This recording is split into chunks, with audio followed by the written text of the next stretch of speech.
Oke, jadi kenapa sih bounty semua Shichibukai saat terpilih itu lebih rendah ya, bahkan dari beberapa komen dari Yonko.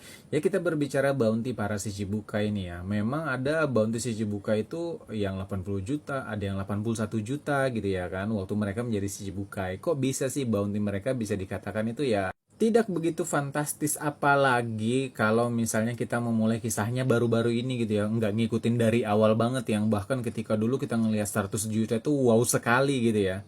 Sekarang udah main MM-an jadi kelihatan jumlah 80 juta, 81 juta itu udah kayak bawah banget. Nah, penyebab dari bounty para Shichibukai yang bisa dibilang tidak terlalu fantastis ya, beberapa tidak terlalu fantastis itu karena Shichibukai ini kan adalah bajak laut yang diakui oleh world government. Jadi mereka ini bajak laut kemudian dipilih oleh pemerintah dunia untuk bekerja di bawah mereka.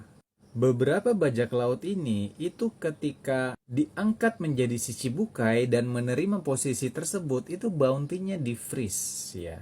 Jadi bounty mereka sebelum menjadi Shichibukai itu ketika mereka menerima jabatan ataupun posisi Shichibukai itu bounty-nya udah stop di situ, nggak akan naik lagi selama mereka di posisi Shichibukai. Jadi misalnya kok krokodil bounty-nya cuma 81 juta sih waktu jadi si Cibukai. Nah, artinya adalah ketika si krokodil aktif itu dia eh, mendapatkan bounty sebesar 81 juta berry dan kemudian sebelum bounty tersebut naik ya dalam jumlah fantastis itu dia direkrut oleh world government untuk menjadi si Cibukai.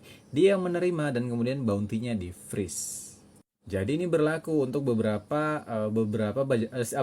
si cibukai lain seperti Doflamingo kalau nggak salah 300 berapa gitu ya kan. Berarti ketika dia menjadi si cibukai, bounty-nya itu di situ segitu dan stop ketika dia menjadi si cibukai. Ketika udah bukan si cibukai lagi, bounty mereka ya kembali lagi jalan seperti biasa. Makanya untuk Crocodile dan Mihawk itu sekarang menyentuh MM-an ya, begitu juga dengan Buggy kan.